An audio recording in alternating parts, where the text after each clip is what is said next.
3, 2, 1, metaneiro no ar. Olá, meus amigos, hoje nós vamos falar sobre as gambiarras nos carros. Não as gambiarras que o brasileiro faz nos carros, mas sim que as próprias montadoras. Não é bem gambiarra que elas fazem, porque às vezes elas já têm umas peças prontas, já têm os carros prontos e resolvem reaproveitar partes desses carros para fazer os novos carros. Eles fazem um novo modelo com peças já existentes em outros modelos e é desses carros que a gente vai falar hoje.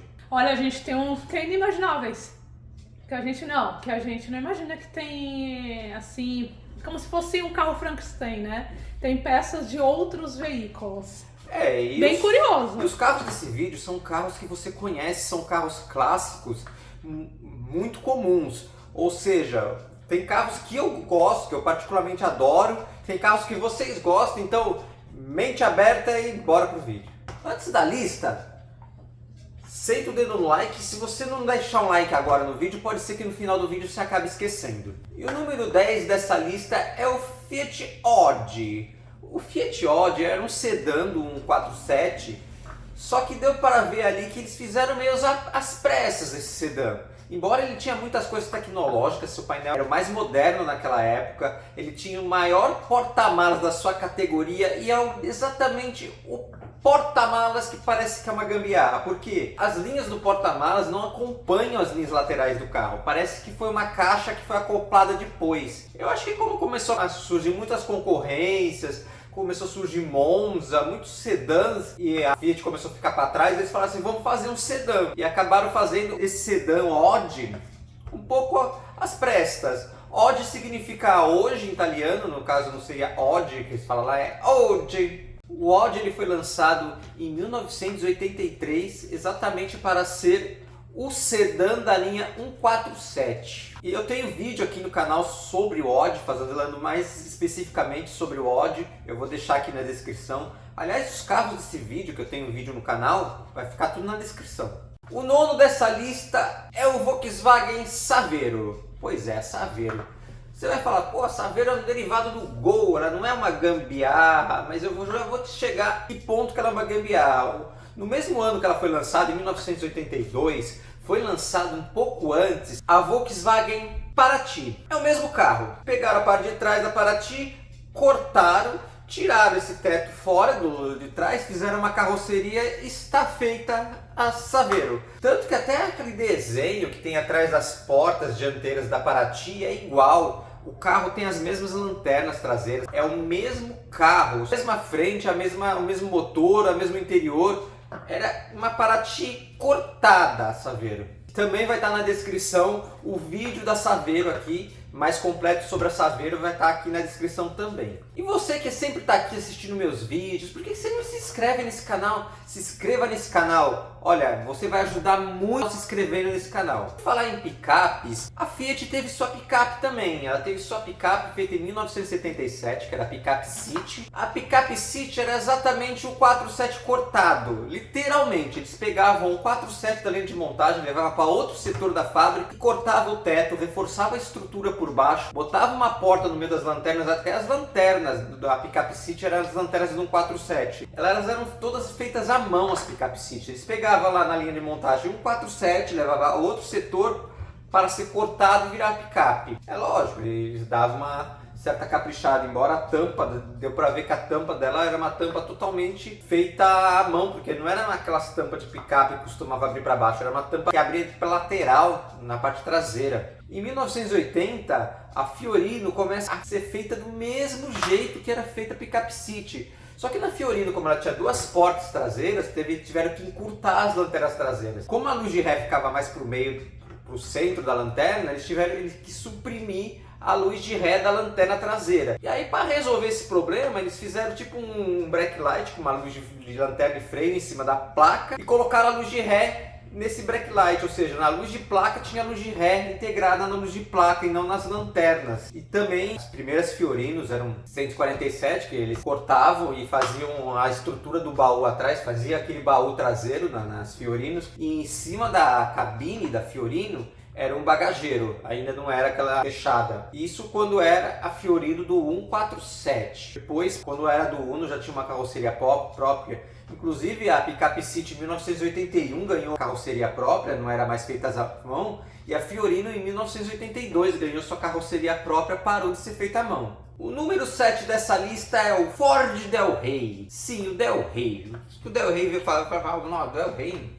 O Del Rey também era uma gambiarra. Por que ele era uma gambiarra? Porque ele era um carro sedã montado em cima de um chassi, uma plataforma de um Ford Corcel. Ele tinha até o mesmo motor do Ford Corcel, motor CHT 1.6 que rendia 76 cavalos. Eles tinham um outro projeto para fazer uma nova plataforma, que seria um novo carro realmente, para fazer o Del Rey, que usaria o mesmo motor do Maverick. Motor 2.4 que rendia 102 cavalos. Eu não sei por que eles deixaram esse projeto de lado, de fazer uma plataforma para o Del Rey, e usar o motor do Maverick no Del Rey, e preferiram usar o motor do CHT do Corcel, ou a plataforma do Corcel, até as rodas eram as rodas do Corcel, no lugar do que seria um carro inteiro. Na verdade ficou uma gambiarra por causa disso, era um Corcel luxuoso, né? O Del Rey ele trouxe seu interior totalmente luxuoso, luxo requinte para dentro do carro, e ficou bem confortável de ser guiado, na verdade. Só que era um Corcel disfarçado de sedã luxuoso. Lembra quando a gente foi pro Rio de Janeiro com ele? Nossa, a gente foi pro Rio de Janeiro com o Del Rey. Eu tive um Del Rey marrom 86, um Del Rey guia. Foi. Ele era muito confortável. Ele era uma delícia. Nossa, o conforto dele não chega nem aos pés de muitos carros aí. Muitos carros. Só tinha um problema, de vez em quando ele dava uma fervida, né? E a tampinha, que era a tampinha do que, aquele amor? Do radiador saia voando, né? E no Rio de Janeiro foi altas aventuras, né? Foi, altas aventuras. Ele resolveu ferver, resolveu dar problema no alternador. Foi no Réveillon, uma loucura. Foi uma maravilha. Quiseram assaltar a gente, você lembra? Que Aí o Rodrigo cidade. olhou pra mim e eu, acelera. Fazer o quê? Eles queriam assaltar a gente. Aí eles pularam, obviamente, porque um carro daquele... Aquele carro não é feito pra amassar. Não. Ele é feito pra, né? Então, né? Mas foi interessante, foi altas aventuras. E por falar em motor do Maverick, também que eu falei no Del Rey agora, falar de Ford, continuar falando um pouquinho mais de Ford. Porque o 7º dessa lista é o Ford Maverick. O Maverick. Não o Maverick em si, mas sim um motor que ele usou. Calmem os corações antes de falar o monte, né? Antes de rechear o canal, calma um pouco. Calma. O Maverick ele foi lançado aqui no Brasil com 2 motores, ele foi lançado em 1973. Ele foi lançado com o mesmo motor que era usado nos Estados Unidos, que é o motor V8, que não era uma gambiarra esse motor, e foi lançado também com o motor do Jeep Williams, um motor 6 cilindros, 2.6 cilindradas, que rendia 90 cavalos.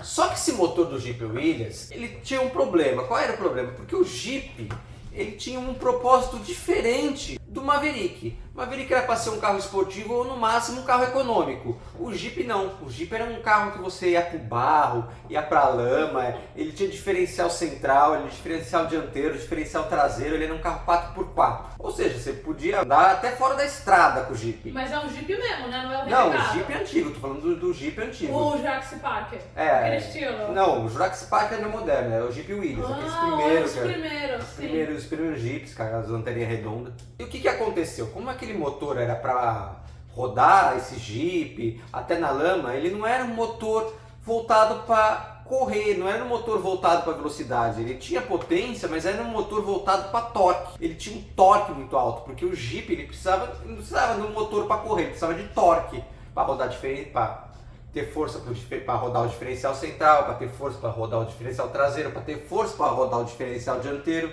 Ou seja, quando ele passou esse motor para o Maverick, mesmo usando uma caixa de marchas diferente do Jeep, que no Maverick não era a mesma do Jeep, era uma caixa de marchas 4 velocidades, que a alavanca de acionamento era na coluna, ele acabou ficando um carro fraco e beberrão. Ele bebia muito porque é um motor com potência voltada para torque e não corria. O carro não tinha velocidade. E esse foi a gambiarra, foi colocar o motor do Jeep no Maverick. Depois eles colocaram o motor 4 cilindros, que ficou um pouquinho melhor. Só que já tinha pegado até fama, que eles falavam que o bom era o V8, porque os 6 cilindros não tinha força. Na verdade ele tinha força, o que ele não tinha era velocidade. A diferença do motor para força, motor para velocidade, é o tamanho das bielas e do virabrequim. Um carro com virabrequim maior e umas bielas mais curtas, ele dá mais força, porque ele dá e dá menos giro, porque até aquele virabrequim grande dar a volta completa, ele demora mais, ou seja, ele não dá muito giro.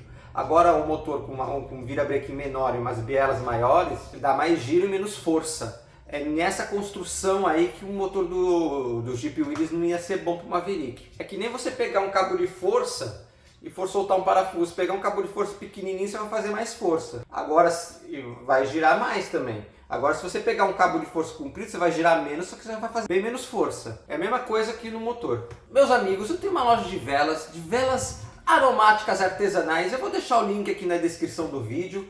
E vou deixar um cupom também para vocês, que são meus inscritos, que é Metaneiro 15. E o quinto dessa lista é o Chevrolet Opala. Sim, o Opala, ele era quase uma gambiarra, no caso. Ele era uma gambiarra, ele era uma carroceria de Opel Rekord com as longarinas na frente, que eram, na verdade, a parte da frente do chassi do Impala, que eles fizeram as longarinas imitando essa parte da frente, com os motores do Impala. E o Impala tinha vários motores, dois desses motores do Impala vieram para equipar o Opala, que era o motor 4 cilindros e o motor 6 cilindros. Esses motores passaram aí por algumas modernizações no passar da vida do Opala. Os primeiros Opala, sua frente, sua grade dianteira, seus faróis, era baseado no Chevrolet Nova. E suas lanternas traseiras era baseado no Chevrolet Chevelle. Ou seja, as lanternas traseiras do Chevelle era baseada, no caso não eram as mesmas, era uma carroceria do Opel Rekord com mecânica Impala. Por isso que ele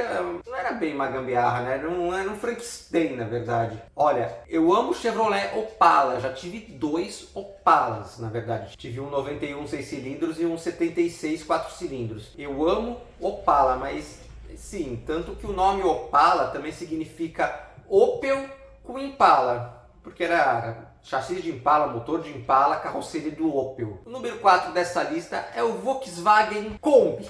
Sim, a Kombi. Pô, Rodrigo, a Kombi foi feita totalmente do zero, eles fizeram um monobloco, os outros carros da Volkswagen usavam chassis e carroceria. Calma que eu já vou chegar lá. Quando a Kombi foi feita, ela trazia particularidades únicas, ela era a Kombi Corujinha. Ela foi ganhando melhorias com o passar dos anos, de segurança, setas luminosas. Só que em 74, lá na Alemanha, eles lançaram a Kombi T2. Essa Kombi T2, ela era a frente parecida com a nossa Kombi Clipper, que teve aqui no Brasil. Ela tinha 3 janelas laterais e tinha a porta de correr, a porta para o salão. E a tampa do porta-malas também era maior. Em 1976, lançaram a Kombi Clipper aqui no Brasil, com a frente parecida, só que ela era uma Kombi de 12 janelas, igual a Corujinha. Na verdade, eles pegaram a frente da Kombi T2 e enxertaram na Kombi Corujinha. E para colocar as lanternas com o padrão europeu, que tinha a luz de ré integrada, freio e seta, eles fizeram um ressalto na parte de trás para poder encaixar essa lanterna. Se você pegar uma Kombi Clipper e olhar para a parte de trás, você vai ver que tem um ressalto nas laterais, onde fica encaixada a lanterna traseira. E na verdade, por isso que ela é uma gambiarra, que é uma Kombi Corujinha com a frente da Kombi Clipper, da Kombi T2 enxertada nessa Corujinha. Até as tampas, as portas de salão eram iguais da Corujinha, que eram aquelas portas que abria assim, que nem um armário, uma de cada lado, 2 portas. Que na Kombi T2 alemã já era uma porta de correr. A tampa do porta-malas também da Kombi alemã, que ficou maior, na Kombi T2,5, que ficou conhecida internamente na Volkswagen aqui, de Kombi T2,5, ela usava a mesma tampa da Kombi Corujinha. Ou seja, era uma Kombi Corujinha, fizeram os ressaltos na parte de trás para encaixar as lanternas do padrão novo e enxertaram a frente da outra Kombi nessa Kombi. Por um lado, até que ficou bom, porque é a única Kombi do mundo com a frente da Clipper, da T2 e traseira da Corujinha. É o único país do mundo que tem esse carro feito de fábrica e vendeu bastante aqui no Brasil. E falando de Volkswagen, não podia deixar de falar deste Volkswagen. Esse Volkswagen é o Volkswagen Carmanguia. O Carmanguia ele foi lançado aqui no Brasil em 1961 e eles eram feitos em cima de chassis de Fusca, por isso que ele está nessa lista. Eles usavam chassis de Fusca, motor de Fusca, câmbio de Fusca, freio de Fusca, alguns até roda de Fusca tinha. Tanto que na época dele ele ganhou um apelido de Fusca de gravata, porque ele era aquela carroceria do Carmanguia, que era uma carroceria clássica, bonita até, ela lembra até uns carros mais imponentes, mais fortes, só que eram montados em cima de Fuscas. Os primeiros Carmanguias, eles pegavam um Fusca, tiravam a carroceria e colocavam a carroceria do Carmanguia. Depois a Volkswagen passou a mandar o chassi já com motor, câmbio, tudo colocado. Os primeiros Carmangueiros aqui no Brasil usavam até o motor 1200. Depois ele passou a usar o motor 1500, que também era o motor do Fusca 1500, e depois passou a usar o motor 1600 de dupla carburação, que era o mesmo motor do Besourrão. Mas em geral o Carmanguia era chassi de Fusca, suspensão de Fusca, freio de Fusca. Era um Fusca com uma carroceria mais bonitinha encaixada em cima. O número 2 dessa lista é o Fiat Tipo. O Tipo ele foi lançado lá na Europa em 1988. E na Europa ele tinha vários tipos de motores, inclusive motores a diesel. Aqui no Brasil ele foi lançado em 1993, só que ele usava o motor de Fiat Uno. Sabe o Uno 1.6R? Esse motor 1.6 do Uno foi para esse Fiat Tipo. Era um motor de 1.6 cilindradas que rendia 94 cavalos. Só que diferente do Uno, que o Uno ficou até com uma pegada esportiva, porque o Uno é bastante leve, junto com esse motor que é de 96 cavalos, ele tinha uma relação peso-potência muito boa, ele ficou até um carro esportivo.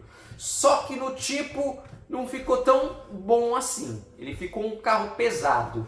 Aí o que eles fizeram para resolver ou maquiar o problema? Eles pegaram a tampa do porta-malas do Tipo e não usaram a tampa europeia, fizeram uma tampa para o Brasil, que era uma tampa de fibra de vidro. Ou seja, era uma carroceria de chapa de ferro com uma tampa traseira de fibra de vidro. Muitas vezes essa tampa acabava trincando na tampa traseira, porque a chapa de ferro e a fibra de vidro, eles têm uma dilatação diferente quando ficava no sol. Então a lata dilatava um pouquinho mais do que a fibra de vidro. Isso aí fazia com que a dobradiça forçasse a tampa traseira e algumas acabavam trincando. E o fato do motor do Uno também não ficou muito adequado na frente do Fiat Tipo, que eles usavam a mesma direção hidráulica europeia. Só que essa direção hidráulica com motor que precisava de mais força para manobrar o carro, quando você girava até o final a direção hidráulica, que dava aquela forçada na bomba e se dava um giro maior para poder manobrar o carro, porque era um motor mais fraco que usava aqui no Brasil, que era um motor para um carro bem mais leve,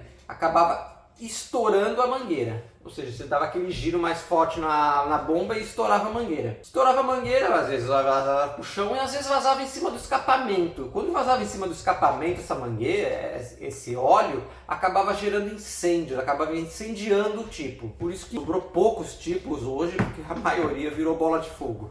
E o número 1 dessa lista é o Mito. Eu inclusive uso um carro igual a esse no dia a dia, que é o Fiat Uno. O Fiat Uno ele foi lançado aqui no Brasil em 1984. O Uno europeu ele é diferente do Uno brasileiro. O Uno brasileiro usou suspensão de 147 e motor de um Fiat 147, ou seja, ele é um Fiat 147 com uma carroceria um pouquinho melhorzinha. O Uno europeu ele já usava, desde o seu lançamento, o motor Fire. O motor Fire ele foi usado aqui no Brasil só depois dos anos 2000. E também foi motores Fire que já eram mais modernos. Esse motor Fire que usava no Uno europeu era de 1100 cilindradas que rendia 59 cavalos. E o Uno europeu também, ele tinha a suspensão diferente do Uno brasileiro. E eles acharam que essa suspensão ia ser ruim no território brasileiro, porque o território brasileiro ele parece um solo lunar perto do território europeu, que ia gerar quebras. Então eles preferiram usar a suspensão do 147. O Uno europeu, dentro do porta-malas, embaixo do porta-malas na verdade, fica o step. Esse step não pode ser colocado na parte de baixo do porta-malas, porque a suspensão, a estrutura da suspensão do 147, ele pega aquele espaço. Ou seja, teve que passar o step para frente. O nosso capô é diferente, o nosso capô do Uno europeu. O motor do Uno europeu é diferente, a suspensão é diferente, são carros diferentes. E sim, o nosso Uno, o Uno brasileiro, ele acabou sendo uma gambiarra porque ele usou motor Fiasa, do 147 ele usou suspensão dianteira do 147, ele usou suspensão traseira do 147. Mas porque o 147 já estava acertado para rodar aqui nos buracos do Brasil e eles acabaram preferindo usar essa suspensão do que fazer uma nova suspensão. Pô, Rodrigo, você não falou dos foras de série nessa lista e nem dos veículos da Autolatina. Eu não falei dos foras de série, porque os foras de série aqui no Brasil, eles foram feitos numa época que a importação do Brasil era fechada. Então você não podia comprar carros importados aqui no Brasil, nem peças importadas. E esses carros eram feitos baseados em carros de fora, em carros que existiam lá fora, que o brasileiro que tinha condição queria comprar um carro daquele, mas ele não podia, porque o carro não podia entrar no Brasil. Embora eles encaixavam bem nessa lista, eles podiam estar nessa lista. Então esses foras de série eram feitos baseados nos carros lá de fora. E eles usavam peças dos carros que estavam aqui dentro, inclusive motores Volkswagen, motor Chevrolet, 6 cilindros. Eles usavam peças também que já estavam aqui dentro, já que as peças também não podiam entrar. Eles usavam coisas que já tinha no mercado aqui do Brasil para fazer esses foras de série. São carros até bem feitos, tudo, que nem os carros que falaram nessa lista, todos os carros dessa lista são carros bem feitos, bem projetados, embora usavam peças de outros carros e até usavam outros carros inteiros, só que cortavam um pedaço, que nem a Saveiro e a Pickup City. Só que o que acontecia com os foras de série? Eles eram carros, uma maioria feitos à mão e dava pra fazer um vídeo só de fora de série, só falando sobre tipo de fora de série, só fora de séries. E os carros da Autolatina também não falei deles nessa lista, depois que a Volkswagen fez parceria com a Ford. Só que com os motores do Del Rey da Autolatina usavam motores AP 1.8, não era um motor CHT que eu falei nesse vídeo. Na verdade eles faziam tudo em conjunto, né? Eles compartilhavam motores, compartilhavam peças, compartilhavam até carros inteiros. Tem o Ford Versalhes, que na verdade era um Santana disfarçado de Ford. E teve também o Ford Apollo, que era um Escort sedã disfarçado de Apollo. Na verdade o Verona, né? O Verona e o Apollo eram bem parecidos, o que mudava era um pouquinho de acabamento de um para o outro e o preço também, que do Volkswagen era bem mais caro. Então esses carros daria para fazer um vídeo ou só sobre a Autolatina ou só sobre os foras de série, então eu resolvi colocar carros clássicos nessa lista que você acostumou a ver. E muitas vezes um carro desse você não sabia que usava peças de outro carro da mesma marca, ou usava pedaços de outro carro da mesma marca. Provavelmente você até acostumou a ver com ele, nem pensou que ele tinha peças de outros carros. Bem, meus amigos, se você assistiu esse vídeo até aqui, o que você faz quando você assiste um vídeo desse até aqui? Senta o dedo no like, vai de voadora no like. E se você ainda não é inscrito nesse canal, meu amigo, eu te convido a se inscrever nesse canal. Um grande abraço, até a próxima. Tchau, meus amigos.